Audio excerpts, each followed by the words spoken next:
Bonjour à tous, j'espère que vous allez tous très bien. Aujourd'hui on se retrouve pour la 9e ronde du tournoi de Vendeuvre, la dernière. Donc heureusement ce tournoi se termine. Il se passait plutôt bien jusqu'à la 7e ronde. Mais là la ronde d'avant m'a fait plutôt mal, une défaite avec les blancs contre un 2003. Donc ce qui me fait pour l'instant que je suis en négatif. Si j'arrive à gagner cette dernière partie, j'arriverai à être en positif de 9 points. Mais voilà, ça reste quand même un mauvais tournoi, même si je gagne 9 points, si je gagne celle-là. Et c'est pas sûr que je l'ai gagné. On va voir ça ensemble. Mais voilà, ça reste un mauvais tournoi. On fera le bilan de ce tournoi à la fin de la vidéo. Donc ne partez pas à la fin de la partie. On fera un petit bilan de tournoi, que ce soit niveau point Elo, niveau perf, ce qu'il faut améliorer, ce qui était bien. Voilà. On fera tout ça ensemble. Et donc juste avant que la vidéo commence, donc dimanche, donc là dans 2 jours, la 5e ronde de NA Adulte, elle sort sur YouTube. C'est une magnifique partie, plein d'anecdotes pendant cette ronde. N'hésitez pas à venir checker ça à 16h. Et ensuite, dès mercredi, on commencera la théorie des ouvertures. J'ai pas encore décidé quelle ouverture je commencerai, je vous dirai ça dimanche pendant la vidéo. Et allez, juste avant que la vidéo commence, n'hésitez pas à mettre un petit pouce bleu, vous abonner si c'est pas encore fait, et on y va. Alors, donc dernière ronde, je tombe contre Ek, Nils, donc 1925, encore un Nils. Il m'a pas porté chance à la ronde d'avant. On espère que là ça va mieux se passer. Je me dis, je joue 4 fois les noirs, on m'a joué déjà 3 fois des 4. J'ai pu voir contre Thomas et Elise que la Benoni. J'ai pu voir aussi ça contre Louis Vallée, que la Benoni fallait éviter contre ces deux joueurs-là. J'ai un peu souffert. Bon, même si Thomas et Elise, j'étais mieux après l'ouverture, hein, mais j'ai pas forcément hyper apprécié ma partie. Du coup, je me suis dit, si je joue des 4, j'improviserai un truc. Je sais pas ce que je vais improviser, mais je vais improviser. Et si je joue 4 ou n'importe quel autre coup, on jouera comme d'habitude. Et bah forcément, vous avez compris. En ce moment, ma chance, elle est assez négative. Donc bien sûr, il m'a joué quoi? Il m'a joué des 4. Bon, bien sûr, j'ai pas eu le temps de me préparer, hein, parce que c'est la 9e ronde. C'est la ronde du matin, dernier jour à 9h. Le soir, on a terminé à 21h. On a dû faire les valises, tout bien ranger dans l'appartement. Voilà, j'ai pas eu le temps de me préparer. Le matin, on se lève hyper tôt. Donc, vraiment, cette dernière ronde, c'est... Voilà, on y va, on joue normal, pas de prépa, que avec le cerveau, même si c'est vrai qu'à 9h du matin, et après c'est une contre-perf, mon cerveau, il est un peu parti en vacances, mais on va essayer de faire quelque chose. Du coup, il joue des 4, donc je réfléchis. Je me dis, qu'est-ce que je connais? Je connais la Benoni. En ce moment, ça se passe un peu moins bien, donc je vais peut-être arrêter un peu de jouer la Benoni. D'ailleurs, dimanche, on me jouera, enfin, la vidéo qui sortira dimanche, on m'a aussi joué des 4. Donc en ce moment, vraiment, c'est que du D4, ça me saoule. Mais voilà, dimanche, j'ai changé d'ailleurs, donc vous verrez ça dimanche. Mais là, j'ai pas encore eu le temps vraiment de regarder une ouverture. Donc je connais la Benoni. Du coup, on joue pas la Benoni, on évite. Et je me souviens qu'en ligne, j'avais un peu préparé le Gambit Budapest pendant le Covid, mais vraiment très rapidement, hein, juste pour jouer un peu ça en ligne. Vraiment, j'ai quasiment rien regardé. Mais je me dis, là, faut que je change. Et même si c'est un Gambit foireux, on va le jouer parce que j'en ai marre de mes Benoni.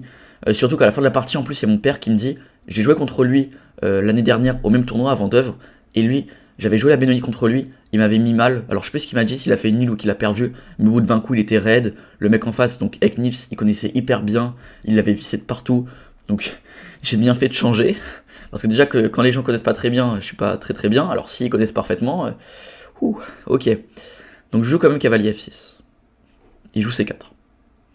Donc là j'ai le choix, soit je joue Benoni, soit Gambit Budapest. Je décide donc de jouer le Gambit Budapest. D'ailleurs, pendant la théorie des ouvertures, je ferai une vidéo là-dessus. Ici, bon, le coup principal c'est de faire pion-prend. Après, il peut s'amuser à défendre son pion, mais ça va pas mener à grand chose. Ici, je vais juste pouvoir faire prise, fou B4 et D5.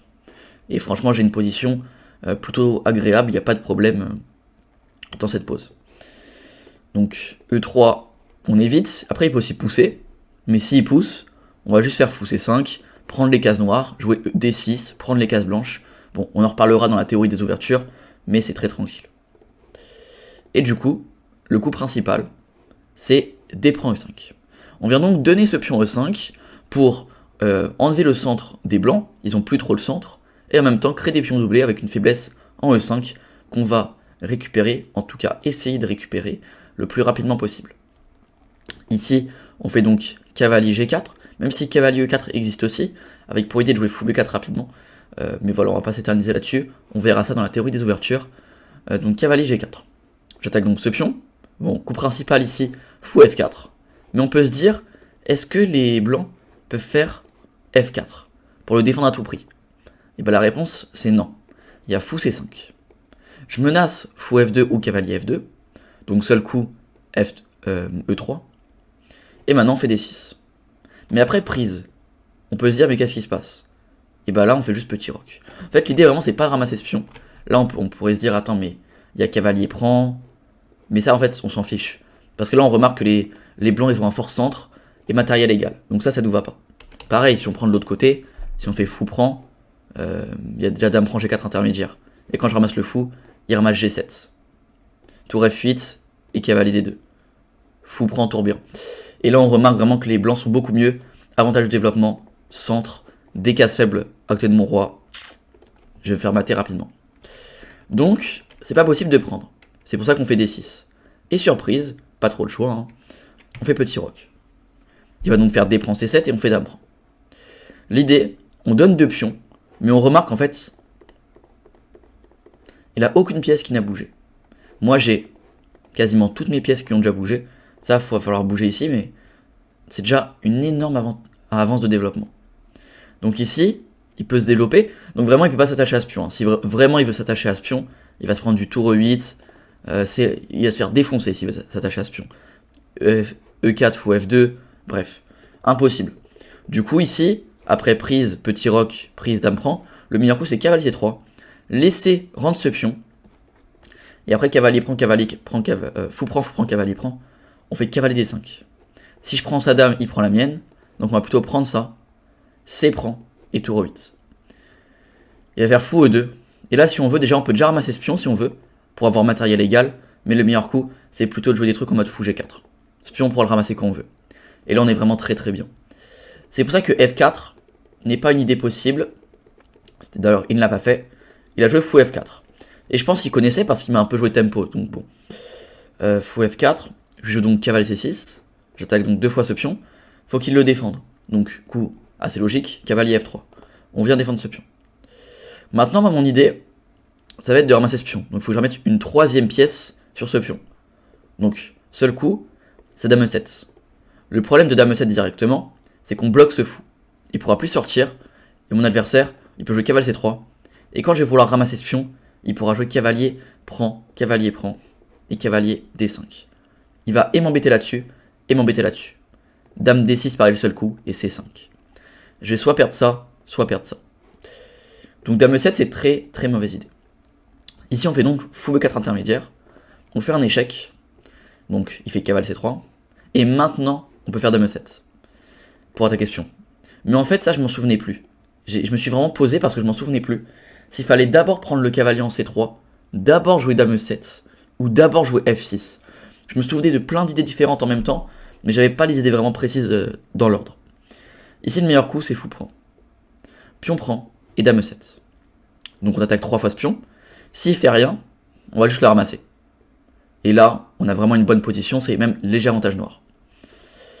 S'il fait dame D5, pour le défendre à tout prix, bah maintenant on fait F6. Et ça je m'en souvenais de F6, mais pas dans le bon ordre. Pion prend, et maintenant on fait pas dame prend, on fait cavalier prend.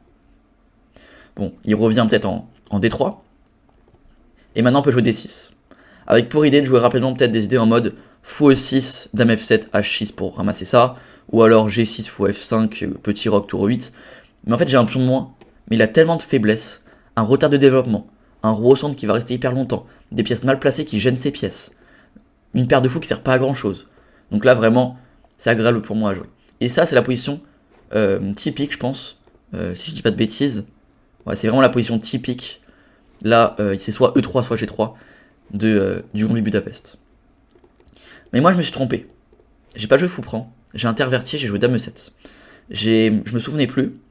Et là, il me joue dame B3. Qui est d'ailleurs le meilleur coup, qui répond à dame E7 de la meilleure des manières. Et là, déjà, ça commence à être compliqué parce qu'il a commencé à avoir un petit avantage à +1 environ. Alors que fou prend, c'était égal. Là, faut pas que je fasse d'erreur. Ici, il y a entre guillemets un seul coup. Ouais, il y a vraiment un seul coup. Ouais, en fait, il y a plusieurs coups, mais c'est la même idée. C'est F6 encore une fois. Faut qu'il fasse prise. Et quand je reviens du cavalier, il va faire E3 et je fais cavalier E4. Ça, c'est l'idée. Il va faire par exemple fou D3, et je vais faire prise, prise et cavalier C5. Et encore une fois, on a donné un pion, mais il a quand même beaucoup de faiblesses. Peut-être ça. Je sais pas si je prends directement, ouais, je pense que je prends directement. Et après D6, petit roc, fou F5. Et ces deux pions-là vont être très très faibles, très très durs à défendre. Ça, c'était vraiment l'idée qui pouvait encore me sauver. C'est quand même léger avantage blanc, mais ça me sauve. Mais moi, j'ai fait la gaffe de faire fou C5. Alors pourquoi j'ai fait fou C5? Parce qu'ici, en fait, j'avais peur des idées avec cavalier D5. Pour l'instant, je peux pas. Enfin, pour l'instant, il peut pas. Parce qu'il est cloué. Mais en fait, il va préparer A3. Si je recule... Alors, j'avais peur de quoi? Alors, faut que je sois précis. J'avais vraiment peur d'un truc en particulier. Si je fais juste petit roc, par exemple. Un coup qui peut paraître random. Ouais, voilà. Ok, non, c'est ça. Déjà, premièrement, j'avais peur de H3. Parce qu'en fait, H3, mon cavalier, il a aucune case. Il a H6, mais il va faire fou prend. Me doubler les pions. C'est pas possible. Et si je fais cavalier prend, je vais me prendre fou prend.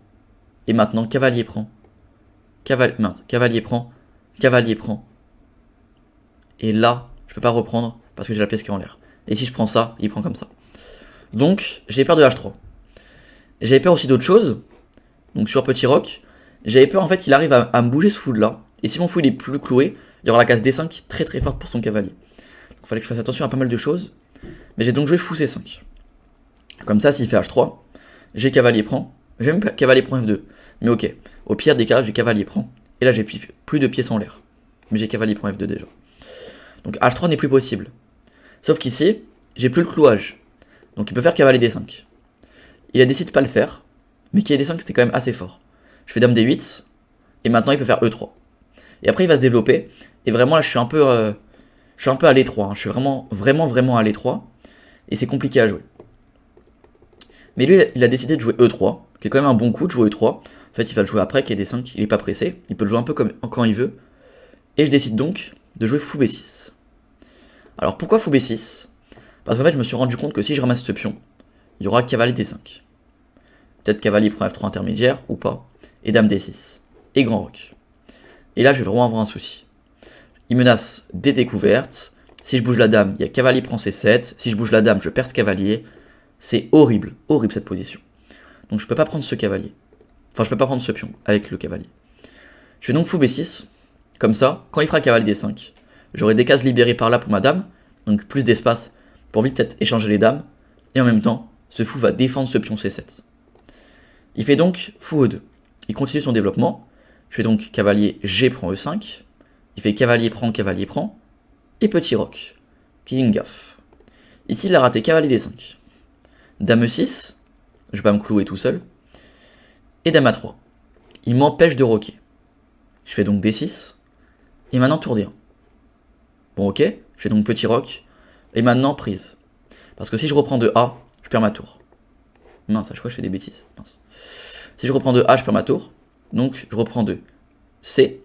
Et je vais donc perdre ce pion D6. Donc là je suis vraiment pas bien. Donc sur cavalier D5, dame A3, tour D1, peut-être essayer de jouer cavalier D7.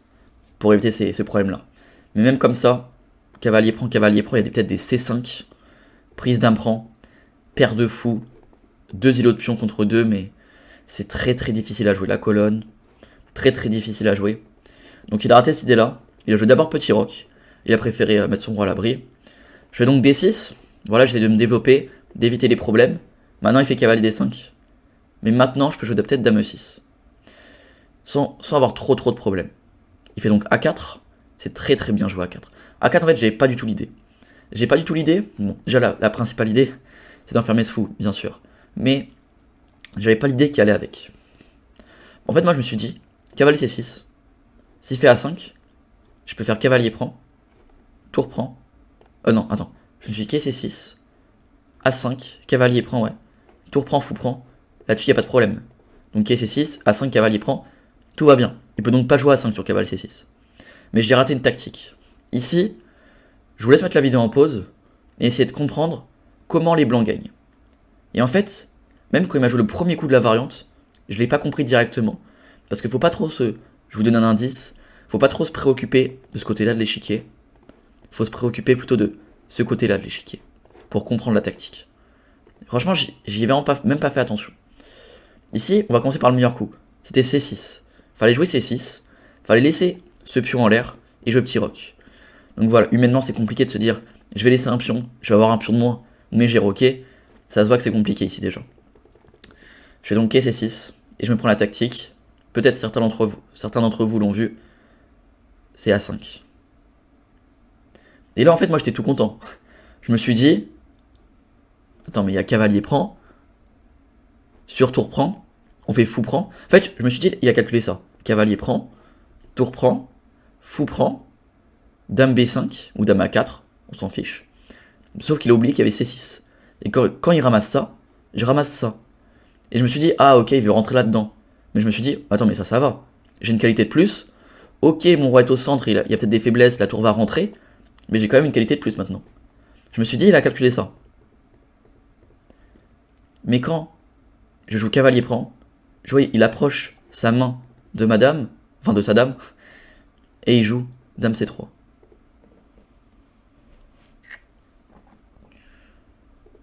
Et là, je me dis, oh, je suis un guignol, oh, je suis un grignol. Je vais terminer 2030 à la fin du tournoi. Là, je pensais que à mes élos. Je calculais pas. Je me dis, oh, mais c'est pas possible. Je commence par nul 1,24. J'accroche jusqu'à la fin un grand maître. Je devais peut-être même faire une nulle. Je bats un 19 facilement. Je fais une belle partie contre un 25. Je perds un 21 qui est déjà 22. Je bats un 1900. Les 6 premières rondes, elles étaient bien. Et là, je nul un 19. Je perds un 2000. Là, je suis encore hyper moins bien contre un 19. Mais c'est quoi cette fin de tournoi? Je me dis, c'est pas possible. Je turbo troll, mais c'est un truc de fou. Je coef 40, les élos, ça va trop vite. Après le cap d'ag, si j'aurais pas fait n'importe quoi, si j'avais pas fait n'importe quoi, à la dernière ronde contre le 22-50, j'étais déjà 21. Maintenant, si je perds celle-là, je peux potentiellement n'être plus que 2030. Bon, la partie est loin d'être finie. Mais à ce moment-là, je me dis ça. Et je me dis, mais c'est pas possible. Donc ok, donc je joue petit roc.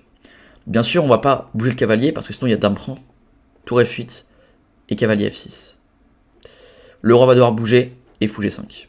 Et là, je vais me faire mater. Et je décide donc de donner les 2 pièces contre la tour. Ok, j'ai un pion et une tour contre un fou et un cavalier. Allez, faut se concentrer, ça peut le faire. Même si je sais qu'actuellement, ça ne va pas le faire, mais... Enfin, je me dis que ça peut pas le faire, mais ça peut le faire. On reste concentré. Donc, je fais B6. La dame repart. Je fais dame D7 pour défendre cette menace de fourchette et pour après me développer. Il fait E4. Je fais F6. Je fixe pour plus qu'il puisse passer. Et il fait H3. Je fais donc dame F7 pour essayer d'échanger, peut-être plus tard échanger ce cavalier. Tour D1 et roi H1. Alors pourquoi roi H8? Pourquoi roi H8?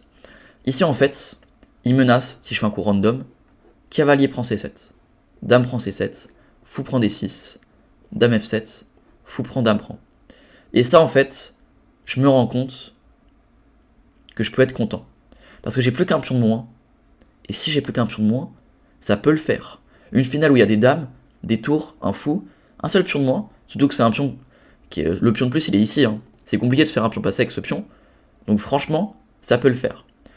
Mais je me dis clairement, dans cette position-là, il fera jamais cavalier prend. Faut que je l'incite à faire cavalier prend. Et en fait, je fais roi H8. Pourquoi roi H8?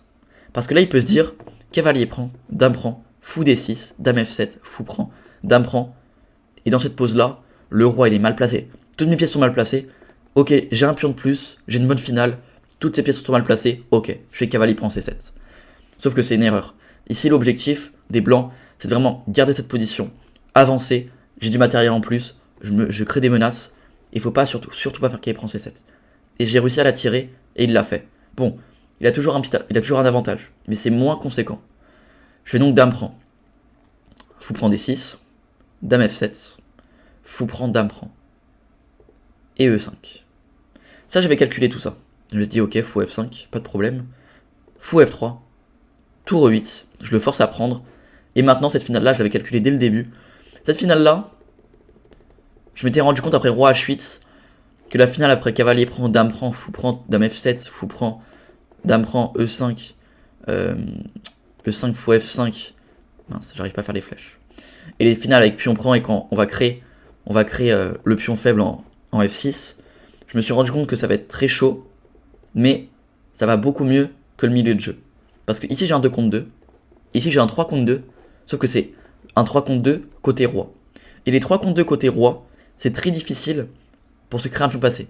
On remarque que pour que les 3 pions viennent s'échanger contre ces deux-là, créer un pion passé et réussir à prendre un avantage, c'est très très dur. Donc moi je me dis, si j'arrive à garder ça contre ça, ou potentiellement les échanger, je tiendrai sûrement une nulle. Ici il fait B4, il veut se créer un pion passé. Je fais donc tour C8. Il fait tour C1, il va réussir à se le créer. Donc c'est plus la même histoire. Maintenant il va avoir un pion passé ici, mais j'en aurai un aussi ici. Donc à voir. Ça peut peut-être le faire. Il fait donc fou D7. Non, je fais fou D7. Il fait roi F1. Faut amener les rois. Je décide de faire F5 pour enlever un maximum de cases à son fou et son roi, et que mon roi aille directement au centre. Donc roi E2, roi G7, roi D3, roi F6, roi D4. Je fais fou B5. Il peut pas prendre parce qu'il est cloué. Il fait donc fou D5. Je fais A5, je me crée le pion passé. Prise, prise et tour A1. Bon là on n'avait plus de temps tous les deux.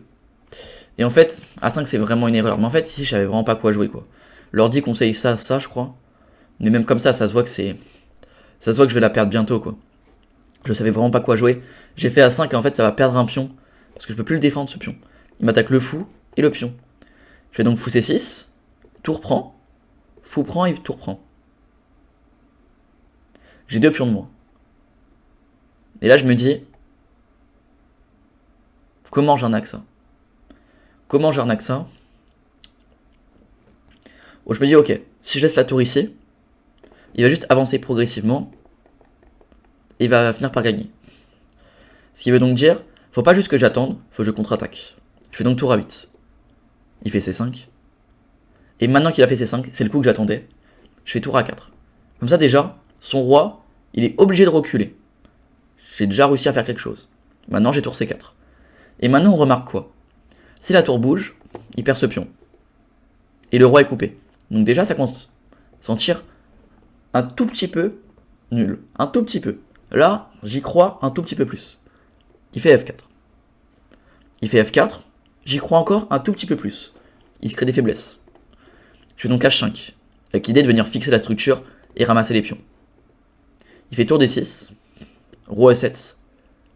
Et tour C6. Quand je fais H4, j'y crois encore un tout petit peu plus. Pas le choix, il doit faire tour H6.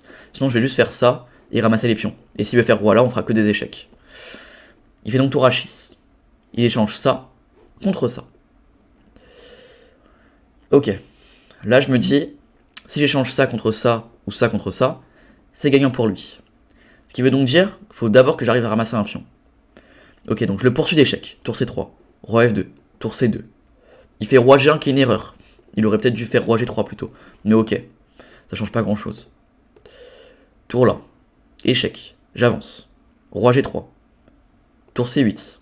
Et en fait, j'essaye vraiment de l'empêcher d'avancer, en faisant que des échecs ou attaquant son pion derrière. Il fait H4. Je fais tour C3. Roi H2, tour C4. G3. Roi F6. H5. Tour C2. Roi H3. Je fais tour C1. Bon, s'il pousse son pion, je tiens peut-être des histoires de draw. C'est même pas sûr. Roi G6. Sur tour H8, il y a tour là et je ramasse. Mais sur tour G7... Non, ça c'est pas draw ça. Ça je la perds. Tour G5. Ah, quoique. Non, ça c'est draw ça. C'est draw ou je la perds? Non, je pense que je la perds. Ouais, non, ça je la perds. Je vais devoir défendre. Il fait roi H4. Je fais un petit coup d'attente pour défendre. Et G4. Et je pourrais pas ramasser. Parce que sinon je perds ma tour. Ouais, c'est ça l'idée. Ok. Donc, même H6 c'est encore gagnant. Il fait tour H6. Je fais roi G7. Il fait tour G6. Je fais roi F7. Roi H4. Tour G1. Pour l'empêcher de rentrer. Sinon je ramasse le pion. Et il fait tour A6. Je fais donc roi G7. Il fait tour B6. Je fais roi F7. J'attends. H6. Et quand il fait H6, je me dis, si j'arrive à planter ce que je viens de calculer, je suis trop heureux d'avoir sauvé cette partie. Je vous laisse mettre la vidéo en pause et essayer de comprendre c'est quoi mon idée. Pour l'instant, il peut encore la parer. Mais quelle est l'idée pour réussir à faire match nul ici? Je vous laisse mettre la vidéo en pause. En fait, ici, je me rends compte qu'il y a des idées de tour folle. Comment il y a des idées de tour folle? Donc, c'est quoi une tour folle déjà, pour ceux qui connaissent pas le terme? Une tour folle, c'est quand je peux bouger aucun pion, aucune pièce. Mon roi est bloqué, il n'a aucune case. Il n'y a que ma tour qui peut bouger. Et en fait, elle va faire que des échecs au roi, même quitte à donner la tour. Parce qu'en fait, s'il la prend, c'est patte. C'est ça la tour folle. Donc ici, je me suis dit, si je fais roi G8, tour là, roi là et ça, là, il va y avoir des idées de tour folle. Tour H1, en fait, on va suivre le roi comme ça. Et dès qu'il prend la tour, c'est patte. Donc ça va faire match nul. Mais je me suis dit, si je fais roi G8, il va juste faire roi H5. Si je ramasse ça, il va juste faire tour G6. Et ça, c'est gagnant pour lui. Donc je vais pas pouvoir faire ça. Parce que roi H5, et si je ramasse pas, ça va gagner facilement pour lui. Donc, je décide d'être plus subtil. Je commence par tour G2. Je suis plus subtil, comme tout à l'heure, quand j'ai laissé mon adversaire fait cavalier prend C7 et fou prend D6 pour rentrer dans la finale avec un pion de plus. Il faut vraiment l'attirer vers le piège. Ici, il fait donc H7. Parce que si je fais tour H2, il fait le roi G5, tour prend, et ça c'est gagnant pour lui. Il le sait. Ça c'est gagnant pour lui. Donc, tour H2 n'est pas possible. Ok. Mais si je fais roi G7, seul coup pour venir défendre ce pion, il s'est dit tour B7. Si je bouge mon roi, il y a promotion. Derrière, il y avait une autre idée assez jolie, c'était roi G6, parce que s'il fait promotion dame, encore une fois il y a mat. Ce coup-ci c'est encore pire. Ça c'est assez joli. Mais du coup ici, il fait promotion cavalier, il m'oblige à bouger, et après ça c'est perdant. Mais voilà, c'était juste pour la petite blague, j'avais calculé pour la partie, c'était assez drôle. Mais du coup ici je fais roi H8. Là je suis en zugzang. Enfin là je suis en patte, techniquement. Si j'enlève ma tour, c'est match nul. Donc comment faire? Ici, il a un coup qui gagne, c'est tour B5. Si je ramasse, il ramasse. C'est très très simple à trouver, hein. Je suis d'accord avec vous, vous dites ça. C'est très très simple à trouver. Mais le mec, ça fait 40 coups qu'il est dans cette finale, qui galère à avancer. Il a plus que 30 secondes à la pendule. Et vous l'avez compris, ici, il a paniqué. Il a vu qu'il y avait une tour folle, parce que s'il fait tour là par exemple, bah en fait je fais échec. Roi là, échec. Et dès qu'il prend la tour, c'est patte. Et même s'il veut partir, on va le suivre d'échec. Dès qu'il prend la tour, c'est patte. Il va pas pouvoir s'échapper. Même comme ça. Même avec 3 pions de plus, ça fait match nul. C'est beau, c'est beau. Et du coup, il s'en rend compte. Du coup, il se dit, ah merde. Oh vite, faut que je donne le pion. Donc il rend le pion pour essayer de gagner cette finale-là. Sauf que moi, je savais en fait. C'est soit il rentre cette tour folle, c'est nul. Soit il rend le pion, moi je sais que c'est nul. Soit il fait tour B5 et c'est gagnant. Quand je vois qu'il commence à toucher la tour et qu'il la lâche en B8, je regarde mon cousin qui a terminé sa partie. D'ailleurs, je crois qu'il a, il a perdu la dernière ronde. Il me regarde, je le regarde et on s'est compris. J'ai réussi à tenir ce match nul. Je fais donc roi prend H7. Ici, s'il veut ramasser ce pion, et en fait il pourra jamais. Parce qu'en fait, dès qu'il fait tour là, j'avance mon roi. Imaginons, tour là, j'avance mon roi. Il fait donc un échec, pour avancer son roi, je ramasse le pion. Donc il fait tour là, pour défendre ce pion et avancer son roi, boum, je reviens. En fait, il peut jamais défendre ce pion avec sa tour, enlever le roi de cette colonne et avancer son roi pour ramasser le pion. Ces 3 trucs en même temps, il peut pas les faire. Du coup, il peut pas ramasser le pion. Il décide donc de l'échanger. Roi G5, tour prend, roi prend. Et là, bien sûr, on a étudié les finales ici. On connaît Philidor depuis qu'on a 7 ans, forcément. Philidor, très simple. Qu'est-ce qu'on va faire? On va mettre le roi en face et faire des échecs sur le côté. Et dès que le pion arrive sur la 3ème rangée, on fait des échecs derrière. Et ça fait match nul. Roi G7, tour B7, roi G8. Bien sûr, on vient pas ici. Sinon, il y a des menaces de maths. Et ça, c'est gagnant pour eux. Peut-être pas gagnant. Non, c'est peut-être pas encore gagnant. Non, c'est pas encore gagnant. Mais c'est risqué. Du coup, on fait juste roi G8. Roi F6 et tour A3. Bon, s'il fait échec, on s'en fout. On fait roi H7, on fait que des échecs. Du coup, il fait F5. Et donc, je fais tour A6. Et là, il fait roi A7. Bon, s'il recule, je vais juste faire tout simplement... je vais juste faire un petit coup d'attente.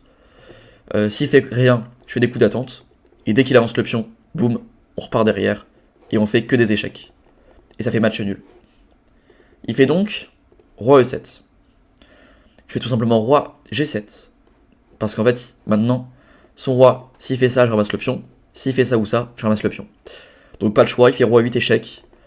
Et je fais roi F6. Parce que s'il fait tour F7, c'est la partie. Je fais roi E5. Au prochain coup, je vais avoir tour F6 et je vais ramasser le pion.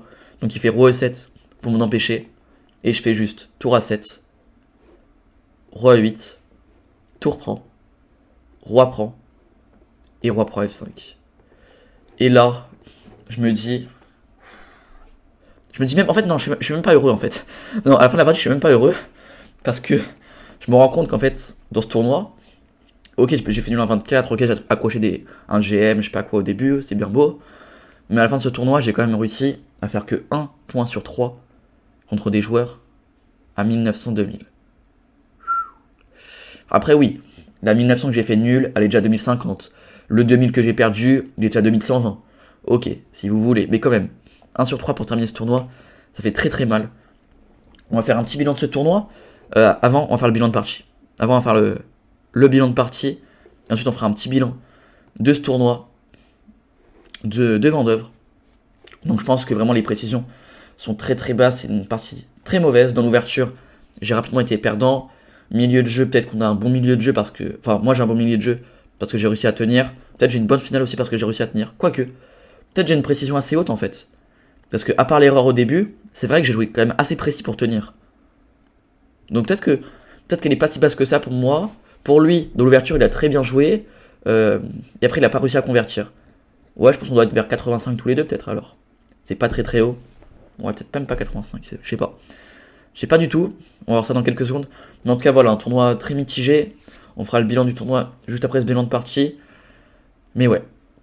Donc dimanche, vidéo analyse de N1 adulte, une partie magnifique avec plein d'anecdotes. Cette partie-là a été monumentale. Que ce soit ma partie ou celle autour de moi, c'était un magnifique match. Et après, donc la théorie des ouvertures. D'ailleurs, n'hésitez pas à rejoindre mon serveur Discord. C'est vrai que j'en parle quasiment jamais. Mais dans la description de la vidéo, il y a un lien vers mon serveur Discord. Il y a plein de gens de la communauté. On est quasiment 1500 sur le serveur. Donc n'hésitez pas à venir. Il y a plein de gens en VOC, plein de gens pour jouer, plein de gens pour apprendre. Donc voilà, n'hésitez pas. On organise des petits tournois de temps en temps. C'est assez cool. Donc voilà, là, le bilan de partie qui va se faire. Peut-être la prochaine fois, je ne mettrai pas profondeur 26. C'est vrai que c'est assez long à faire, profondeur 26. Je pense que je dois tourner à... Aïe, ok, que 82,5. On voit le graphique, et on voit bien que je viens de faire un big braquage. Hein. Oh, le braquage de l'année, quoi. Il était à plus 10 à certains moments. Hein. Oh, le braquage. Oh, plus 11. Oh, le big braquage. Plus 12, plus 13. Il était à plus 14. Oh là là là là, incroyable. Incroyable. Ok. Allez, bilan de partie. Et donc là, je me trompe. Là, c'était fou prend. On l'a dit. Là, fallait pas jouer fou C5. On l'a dit aussi. Là, fallait jouer cavalier D5. On l'a dit pour lui. Ouais, donc là, j'ai la tactique. Ça fait très très mal, cette tactique. Ouais. Ouais, du coup, là, il me laisse un peu plus d'espoir. Cette finale-là, j'y crois un peu plus. Mais ouais, c'est vrai que mon idée... ouais. De toute façon, là, c'était compliqué quand même, cette finale. Bon, on va passer vite ce moment. Il n'y a pas d'erreur. Et là, ça arrive. Alors là, il dit que j'ai raté un truc. Bon, je pense que c'est un délire d'ordi. Hein. Il est gagnant ici. Hein. Ouais, je sais pas pourquoi il me dit que c'est... Ok, ça change strictement rien. Dans tous les cas, c'est gagnant. Le moment important, il arrive. Il est là. Il est là, le moment important. Et là, il me fait à plus 14. Il me fait tour B8. Et je chope ce match nul. Pas content de ma game, mais on chope ce match nul ici. Mon adversaire a joué à 2200 chess.com. Moi, je joue à 2300 chess.com. Donc voilà, un niveau de partie assez médiocre. Ouais, c'est horrible cette partie. Donc voilà, l'ordi dit que j'ai fait un milieu de jeu et une finale assez correcte. Une ouverture catastrophique. Lui, il a fait une bonne ouverture, un bon milieu de jeu et une bonne finale. C'est juste à la fin, il choque, mais sinon sa partie elle était quand même correcte dans l'ensemble. Voilà, il est juste passé du tout au tout, hein, parce que si à la fin, je l'arnaque pas, il a quand même fait une belle partie dans l'ensemble. C'est juste vraiment à la fin, ça lui fait mal. Et du coup, voilà, ça me permet de tenir ce match nul contre Eknils. On va faire le bilan du tournoi. Du coup, alors, pour ce bilan de tournoi, je pense, déjà, bon, déjà niveau perf, j'ai fini contre Alexandre Macro. C'est ma meilleure perf en tant que match nul déjà. Donc ça, c'est plutôt positif. J'ai réussi à accrocher un grand maître. Égal dans la finale, j'ai choqué à la fin, mais très belle partie. Donc ça, c'est vraiment dans les points positifs. Avant la 7ème ronde, j'ai vraiment fait des belles parties. Les 2-19 que j'ai joués, je les ai battus au bout de 25 coups. C'était déjà plié. J'ai perdu un 25. J'ai perdu un 21 qui est déjà 22 sur une masterclass de sa part. Franchement, les 6 premières rondes, je suis satisfait de mon tournoi. Maintenant, les points négatifs, je sais que voilà, la Benoni. La Benoni, c'est le plus gros point négatif de ce tournoi. Alors, je sais pas si c'est un point négatif ou au moins c'est un point d'amélioration parce que moi, ça me fait prendre conscience que contre les plus forts Elo, faut que j'arrête de jouer à Benoni. Je pense même à 1900, 19 faut peut-être pas trop que je la joue souvent. Voilà, faut que je trouve une autre ouverture. Au moment où je vous parle, j'ai déjà l'idée de la future ouverture que je vais jouer. D'ailleurs, j'en ai joué une. J'ai pas joué de la Benoni ni de Wami Budapest en N1 adulte. J'ai joué le Magnus Queen's Gambit, inspiré du grand Joachim Muhammad. Mais je sais pas encore si c'est ça que je vais regarder, si c'est ça que je vais garder pour le futur. Mais voilà, vraiment sur D4, point négatif c'est l'ouverture. Vraiment point positif, j'étais quand même content de mon niveau de jeu. Ouais, peut-être les finales, c'est vrai que les finales j'ai pas forcément bien géré. Thomas et Elise, beaucoup d'erreurs dans la finale. Ouais, peut-être les finales à revoir, l'ouverture sur D4, point positif, tactiquement et stratégiquement. Et théoriquement, à part sur D4, j'étais à l'affût. Et voilà, ces 3 dernières rondes, défaite contre un 2000. Bon, il est 21, mais c'est vrai que j'ai fait une très mauvaise partie. Il a joué très très précis, mais c'était pas précis de mon côté. Et après, ces 2 matchs nuls contre Thomas et Elise et contre Eknils. Ces 2 matchs nuls là, les deux, j'étais perdant. Thomas et Elise, au moment où on fait match nul, elle est à plus 6. Et Eknils, il est à plus 14 dans la finale, quoi. Donc c'est 2 braquages. J'aurais même pu faire 0 sur 3, quoi. C'est vraiment montrer à quel point j'ai très très mal joué ces 3 dernières rondes. Mais voilà, ça fait quand même plaisir, on prend de l'expérience dans ce tournoi. Moi j'ai envie de prendre vite des élos, mais c'est vrai qu'on a besoin aussi de ces petites périodes là où on fait des tournois sans forcément prendre beaucoup d'élos. Là je fais moins 9 dans ce tournoi. Bon, c'est pas très très grave. Voilà, cette année 2023, j'ai pour objectif sur l'année 2023-2024 de passer maître feed. 2023, passer candidat maître. Mais voilà, sur ces 2 années, on va essayer de jouer un maximum. Même si c'est vrai qu'avec le bac, c'est un peu plus compliqué pour jouer beaucoup de tournois. Mais en février, je vais essayer de faire un open. Je vais jouer les interclubs. En avril, championnat de France. En mai, tournoi de Limoges. En juillet, Saint-Lô. En août, championnat de France adulte. Avec, je l'espère, un classement à plus de 2200 pour faire la session. Sinon, je ferai l'Open A. Après, il y a le Cap d'Agde toujours. Il y a Vendeuvre pour l'année prochaine. Voilà, j'ai pas mal de tournois en tête. Avec, en plus de ça, des tournois de partie rapide tout au long de l'année. Donc voilà. Niveau tournoi, je vais en avoir. Maintenant, c'est à moi de m'entraîner de mon côté pour quand je ferai ces tournois, prendre des points Elo. J'ai déjà un premier objectif, passer le plus rapidement possible 2100 pour vraiment que ce soit fait. Ça fait plein de fois d'affilée que je suis à une partie, je suis à 3 Elo, je suis à 2 Elo. Mais à chaque fois, j'arrive pas à passer ce cap. Donc on va essayer de le passer. Et en tout cas, voilà. En tout cas, j'espère que la vidéo vous aura plu. Si c'est le cas, n'hésitez pas à liker, la partager, la commenter, vous abonner si ce n'est pas encore fait, rejoindre le serveur Discord si vous n'êtes pas encore dedans. Et voilà. Moi, je vous dis à bientôt. Allez, ciao.